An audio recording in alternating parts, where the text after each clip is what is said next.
Hi friends, இன்னைக்கு நம்ம ரசப்பொடி செய்ய போகிறோம். எப்போதுமே நம்ம ரசப்பொடி கடையில் தான் வாங்குவோம். இன்னைக்கு இயற்கை முறையில் வீட்டிலேயே நம்ம செய்ய போகிறோம். எப்படி செய்யலான்னு பார்க்கலாம் வாங்க. ரசப்பொடி செய்ய தேவையான பொருட்கள்: 3 கப்பு மல்லி, 1 கப்பு துவரம்பருப்பு, 2 ஸ்பூன் மிளகு, 1 ஸ்பூன் ஜீரகம், 1 ஸ்பூன் வெந்தயம், இப்போ வரமிளகாய் காரத்துக்கு ஏற்ற மாதிரி ஒரு 10 மிளகாய் எடுத்துருக்கோம். கருவேப்பிலை எடுத்துக்கோங்க, ஒரு 5 கொத்து. அடுப்பில் வானலை வச்சு நம்ம எண்ணெய் ஊற்றாமல் துவரம்பருப்பு வறுத்து எடுத்துக்கலாம். பொன்னிறமாக வறுத்தாச்சு. இப்போ நம்ம சூடு போக ஆற வச்சிடலாம். மல்லியையும் எண்ணெய் ஊற்றாமல் பொன்னிறமாக வறுத்து எடுத்துக்கலாம். மல்லி நல்லா பொன்னிறமாக வறுத்தாச்சு பாருங்க. பிளேட்டில் கொட்டி ஆற வச்சுக்கலாம். எண்ணெய் ஊற்றாமல் மிளகு, ஜீரகம், வெந்தயம், வரமிளகாய் எல்லாத்தையும் நம்ம வறுத்து எடுத்துக்கலாம்.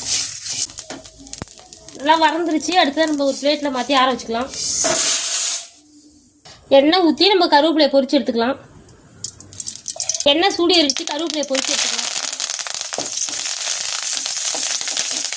வறுத்து வச்சிருக்கிறது எல்லாத்தையும் ஆற வச்சாச்சு. இப்போ மிக்சியில் போட்டு அரைச்சி எடுத்துக்கலாம். மிக்சியில் போட்டு நல்லா அடிச்சாச்சு. பாருங்க எப்படி இருக்குன்னு. சுவையான சூப்பரான ரசப்பொடி ரெடி ஆயிடுச்சு. எங்கள் வீடியோ உங்களுக்கு பிடிச்சிருந்தா லைக் பண்ணுங்க, ஷேர் பண்ணுங்க, கமெண்ட் பண்ணுங்க, மறந்து